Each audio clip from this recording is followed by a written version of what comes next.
Welcome, welcome to Just Minding My Business. I'm so happy that you stopped by. And our guest today built a business from zero to 10 million a year with no outside funding, using organic content, marketing to spread the word about the business, and using customer feedback as an R&D engine. So you are in for a treat today because we all been at that place. Some of us have been at that scratch Totally. place. So just to give you a little bit of background, Bryan Clayton started mowing lawns as a teenager with a push mower, and 20 years later, he's the CEO of GreenPal, the app entrepreneur magazine calls the Uber for lawn care. Well, welcome, welcome, Bryan. I can't wait to start this journey with Well, it's you. great to be here. Thank you so much for having me on your show. Absolutely, absolutely. So you took lawn mowing to a whole nother level. Yeah. It's funny. I talk to business owners quite a bit, and they tell me my first business was a lawn mowing business too. So it's kind of like a common thing that the grass cutting business is a entry point into entrepreneurship. It's kind of like an on ramp that a lot of people come into business ownership through grass cutting and lawn care, and that was how it was for me. But I just kind of stuck with it. I mowed yards when I was in high school. I mowed yards while I was in college, and then when I graduated college, I had to figure out what I wanted to do. And I figured, hey, maybe I can take this lawn care business into a real company. Maybe I can grow it. And I made a little business plan and just started working that plan little by little, and grew that lawn care company into a real landscaping business with about 150 employees. And then around $10 million in sales after about 15 years. And then it was acquired by a national company that owns several of these throughout the country. Yeah, starting with just me and a push mower to ultimately me and 150 people, and then all the way through exit. And then that enabled me to start my second business, which is GreenPal, which is the app that works like Uber, but for lawn care services. So I took what I learned running a lawn care business and applied it to the platform that enables buyers and sellers to get this chore done really quickly. Just like ordering something on Amazon or ordering food on DoorDash, you can use GreenPal to order a lawn care service in your town. Wow. So what areas does Green the app cover?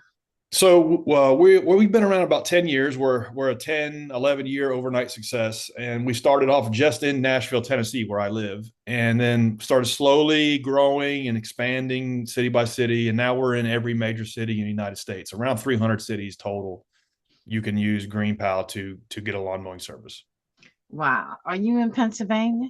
We are. We're in Philly. We're in Pittsburgh. We're in all kinds of all the suburbs and every town with a population over 15 or 20,000 people. Wow. So there's plenty of people out there that are starting at zero and want to build a business. And you did it. So what can you talk about in terms of helping those people out there starting from zero and how their mindset needs to go in order to create what it is they're trying to create? That's a really good question, because getting started is the hardest part of it. Going from zero, like you said, they are starting from zero. They don't have anything. They don't have any customers, no revenue. From zero to one, one is like something. Like going from nothing to something working that's making money is the hardest part, I think. And so the way I like to think about it is, in the early days, you should be focused on like two things, only two things: creating a product or a service, and then getting people to use that product or service. That's it. You shouldn't do anything else. And the problem is with all of the information out there and all of the social media and YouTube videos, it's easy for us to get sidetracked in working on things that don't matter, or things that might matter but later on in the game. And you have to think about starting a business kind of like playing a video game. like old school Super Mario Brothers, and you just got to work it one level at a time. And you Mhm. just focus all of your intensity on the level you're on until you can get to the next level. And you don't worry about level 9 or 10 when you're on level 1 or 2.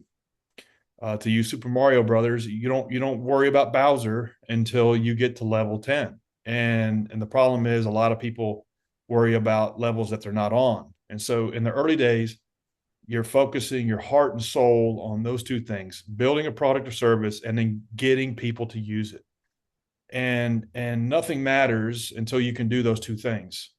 And a lot of people get hung up on doing a bunch of stuff other than those two things. And, and so it's like, get 5 customers, get 5 credit cards by any means necessary, and then try to get to 10. And then once you get to 10, try to get to 50. And then once you get to 50, try to get to 100. And focus on those little small goals, and those little numbers will start to compound and grow into big numbers. But it takes a while. Be willing to do any business for 10 years, because it's going to take a while to get it going.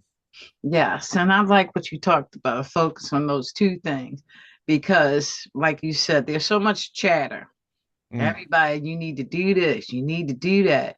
And at some point, you will need to do that, Mm-hmm. but not today. That's right. Yeah. Worry about the tactics for the level you're on. And the good news is it's almost insanely simple in the early days. You're just doing anything possible to get your first dozen customers. And then once you do that, figure out where those people hang out. What how can you reach more of those 12 people? Mhm. And then that's your marketing strategy. But you don't really know that until you get your first 10 or 20 customers. And so it's just like stair stepping your way into it little by little, learning as you go, and then you can learn how to beat the next level of the game. Yes, yes, indeed. And then once you get your first couple of customers, then you bring in what after that? Yeah. So let's say you get your first 10 or 20 customers. And then the next goal in my head would be 100 customers. And you would figure out, okay, what's working about the business right now? Because you're doing everything at this stage of the game. Mhm. You're selling, you're fulfilling the product or service, you're doing the bookkeeping, you're doing the answering of the phones, you're doing everything. You're like the CEO of the business, but your name is on every role on the org chart. Mhm. But as time goes on, and as you continue to hustle your way through this, you can then begin to take some of the money you're making and hire some help. You can hire a part-time employee, you can hire a freelancer, you can hire a virtual assistant, you can hire a consultant, you can hire a contractor. There's all kinds of ways to get help, and then you can kind of identify, okay, well, I know how to answer the phone. I've done that all day long for 6 months now. And I know there, and I've created this script that we have for new customers calling us. And so therefore I can hand that part off. I can hire a virtual assistant to answer the phone and have them go through this kind of decision tree with people who call. And so that's just one example of one thing you can delegate to a part-time worker or a freelancer or a contractor. And so the idea is as time goes on, you are building out an org chart of all of the different jobs that you're doing, all of the different roles. And then as time goes on, you are peeling your name off of those roles and then putting somebody in there. And before you know it, 2, 3 years goes by, you have an actual business. Maybe you have 5 employees, 10 employees, and this thing is working. It's like working like a well-oiled machine. But it starts off with you doing every single thing. Mhm. And you have to be willing to do that in the early days. And the thing I see a lot of founders fall into a trap of, they want to delegate everything day one.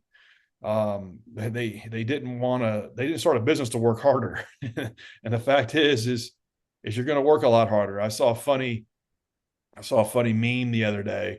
It was a picture of the guy from the movie Oppenheimer, Charles Oppenheimer, and he is sitting in his high back chair, completely naked, with his legs crossed, and he's got this really kind of like pensive look on his face, like he's got the weight of the world on his shoulders. And Charles Oppenheimer did. and so this is the image, and then on the image it says me considering leaving my full-time corporate job to go just start a coffee shop. And so at face value, you read this and you're like, oh, okay, the creator of this meme lives a stressful life in their corporate job, and they want to just be free of that, and they want the freedom of entrepreneurship, and so they want the good life of a quaint little coffee shop. How nice would that be? But what the creator of the meme does not understand is that with your little coffee shop, you are going to work 10 times harder than you ever did in your corporate gig for probably half or a quarter of the money for the first 3 years. And so this is the trap that most founders fall into. It's not an easier path. It's a much harder path with more risk, but at least you have unlimited upside. You can grow that coffee shop into 3 locations, 5 locations, 10 locations over a decade. Whereas in your corporate job, you kind of had a capped upside. So they're two completely different paths, and people oftentimes get confused about them. True, true. Especially newbies, I love doing what I do, but there's things that come along with that you may not like to do. Totally. You're going to do a lot of things you don't like to do and things that you're not good at. Because I remember when I started a typing business back in the day, and I was trying to get a contract with the government, and they sent me this packet like ye thick. Yeah. I was like, what?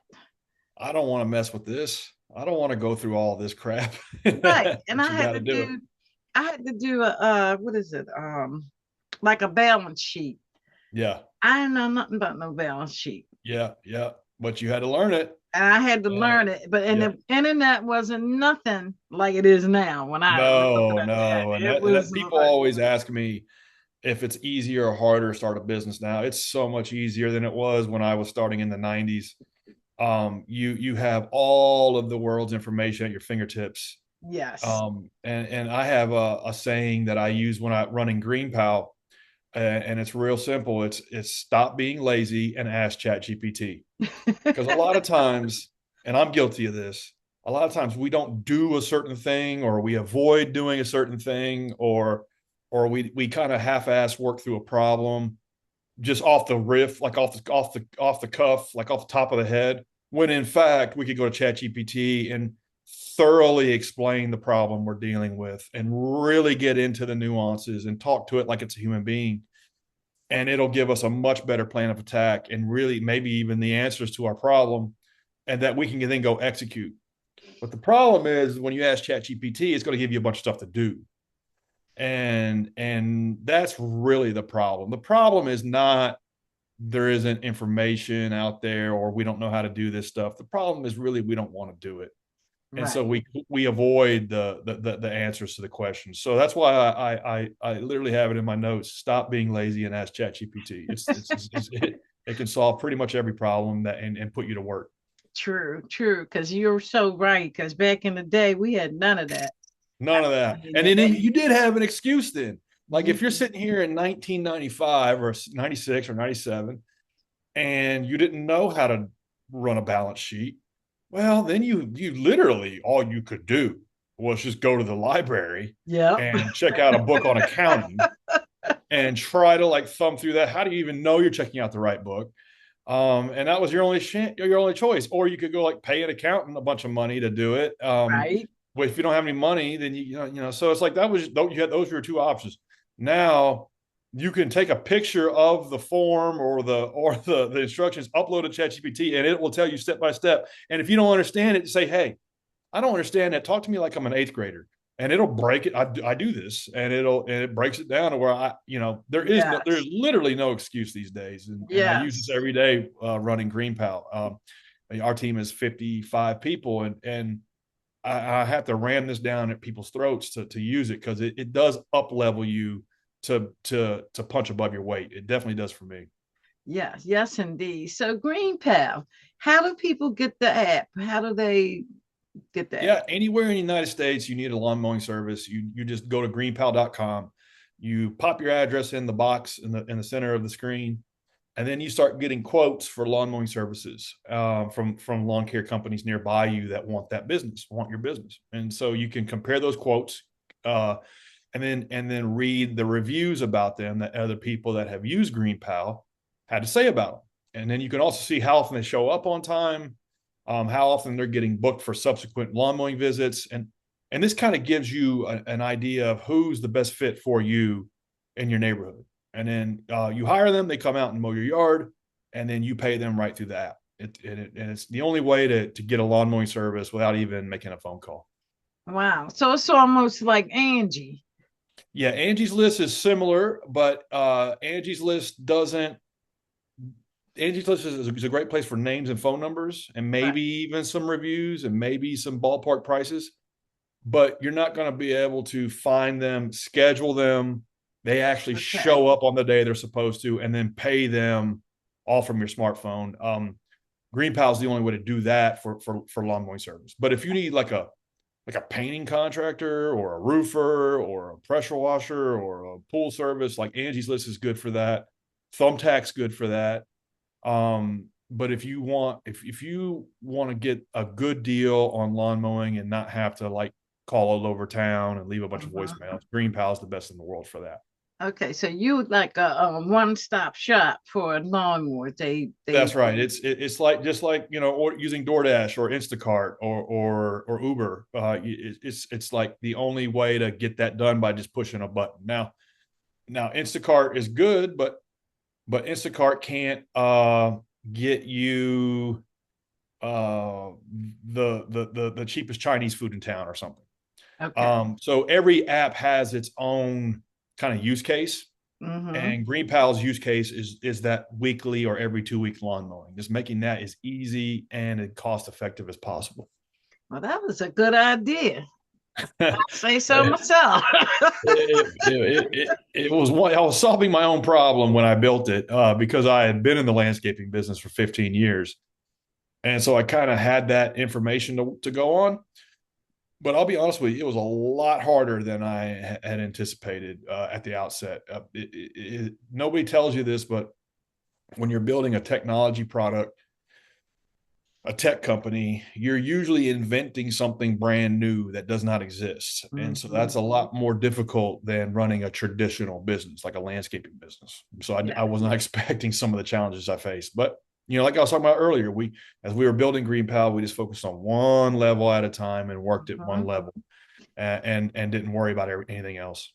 Yes. And being in the IT space myself, building infrastructure, You it's a know, lot of planning, yeah, a whole lot of planning. And it's like A, B, and you can't go out of order. yeah. And things A, don't always go according to plan, unfortunately. right. Everything has to be laid out in some type in order. You Exactly. dealing with apps. It's very, very methodical and it's unforgiving. Yes. But AI helps with some of that. I wish AI existed 10 years ago when I was starting GreenPal. Would have made my life a lot easier because I, quite frankly, didn't know what I was doing. So the good news is if you ever wanted to build a tech company, anybody listening to this, it's a lot more approachable now with all the AI coding tools that we have, and so there really is no excuse. Yes, yes, yes, indeed. Wow.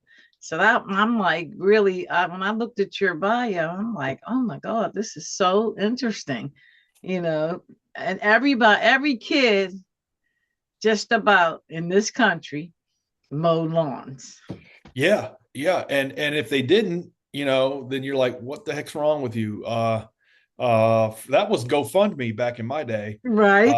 We didn't have GoFundMe. We had the neighbor needs their grass cut, Right. and luckily that was the case because that opened up all kinds of doors for me. I didn't have to stay in the lawn care business. I could have started another different kind of business, but I learned so much just mowing people's yards. I learned basic marketing, basic business organization, customer service, basic bookkeeping, like you were talking about earlier. The lawn care industry or any service business can teach Yes. you 80% of what goes into running any business. True, true. Because I got a little guy that comes by and he actually rides his lawnmower. He got a little card on the back, and he his marketing is handwritten, Wow. and he puts it on the door, and I marveled at the fact it's handwritten. Mm. Yeah, he's hustling. Yes. But that's the thing about the lawn care business is that you can start with nothing. And Yes. I have met so many people in 25, 30 years of being in this industry that started with nothing, that built multi-million dollar net worths in the home services business. So thank God for the opportunities we have in this country, because Yes. you can hustle your way to a meaningful business if you're dedicated enough. Yes. And it's so funny. I was just talking to my son, because he puts things together very well, very well. And nowadays, everything you buy, you got to put together. Yeah, yeah. Everything. It doesn't matter what it is. Yeah, And he does such a good job at it. And I that's was just awesome. talking to him, you know what? That could be a little hustle. Could totally be a hustle, and he could build stuff out of from IKEA or whatever. But even better idea, he could go do that, and then he could take videos of it as he's doing it and upload them to YouTube and create tutorials. And next thing you know, he's got 1,000 of those videos, and he's making more Yes. money doing that than he is. So the thing is like the momentum creates opportunities, and Yes.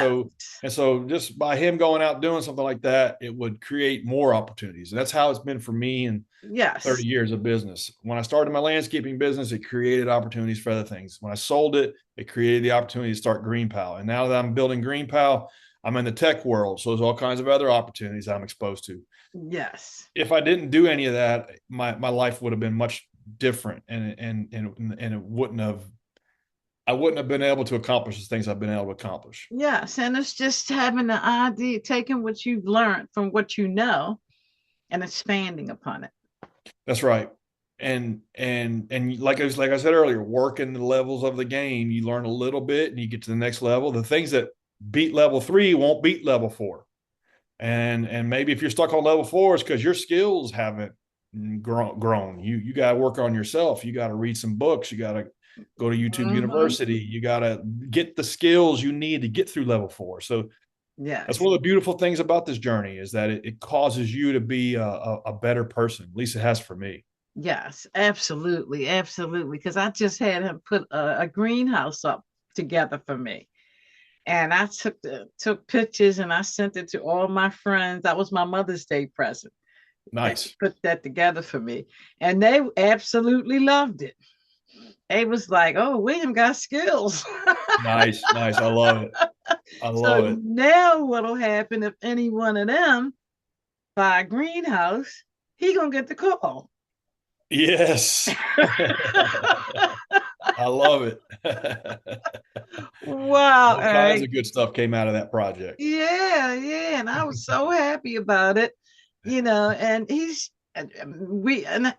very, very good at it. I mean, very Nice. good at it. And it's like, boy, you got skills. He's not even looking at it that way Yeah. because Yeah. it's Well, something encouraging. else he wants to do. But I'm trying to tell him, you never know where God wants you to be. We got an Right. idea, and God got another one. Yeah. Totally. Well, encourage him through that. Use that momentum. Yes, indeed. Wow, Eric. So, ladies and gentlemen, if you don't take anything from this conversation, pick two things and hustle them one thing at a time and level, then move to the next level. And ain't that how we do in life, anyhow? Exactly. It really is no different than um, you know, if you were building a house or building a family or anything, you have to look at it that way. And you have to look at it like building something for the long haul. It's going to take a Yeah. while. You just work it one step at a time. Don't get overwhelmed. Focus on the small things. Celebrate the goals when you get them done, and then move on to the next goal. That Yeah. and before you know it, 5 years, 10 years goes by, and you actually have something to show for it. Yes. And if we keep it that simple, it makes life so much easier because when you think about when we were born, we couldn't even walk. And That's what right. happened? We crawled first, then we lift ourselves up on stuff, then we figured that part out. And then we saw everybody else walking. I was like, oh, you know what? I probably can do that. That's right. That's right. There's a lot of people making money on making this stuff more complicated than it has to be. So Yes. keep it simple, work one step at a time. So, Eric, again, how do people connect with the app? Yeah, just go to greenpal.com and you can sign up for free, or you can go to the App Store or Play Store. Just type in GreenPal, and you'll see the app. You can download it and sign up that way too. Yep. And can you just name a couple of few states that you're in so the Yeah, audience know? so all 50, but the biggest states would be Tennessee, Texas, Florida, California. We're really rocking in those states, but we are live in Pennsylvania where you live, and in every state in the United States. Okay, what about Maryland? Maryland as well. Yeah, we do a lot of business in Baltimore, so it is live everywhere, and it's taken a decade to get it that way. But yeah, anywhere in the United States where people want to try it out, it's free to use. All righty. So how do you attract your lawn care folks? Well, right now we have a name recognition in the industry that took about 5 years to build. So now we have a waiting list in every city for people Wow. wanting to use that to grow their business. So we don't really have to do any kind of intentional marketing to them.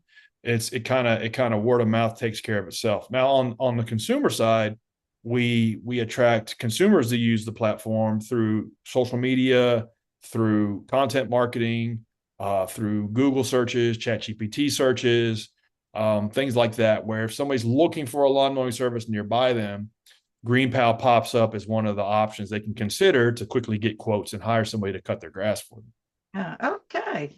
Okay. Wow. So word of mouth is still powerful. Big time, big time, big time. You can never get away from that. That's the best marketing channel there is. Absolutely. Wow. This has been so interesting, Eric, and I'm proud of you. I have to say, from zero to where you are, that took grit. Awesome. Well, thank you so much for having me on your show. Yes, thank you for taking time out. I truly appreciate that. And Awesome. audience, thank you as always for showing up.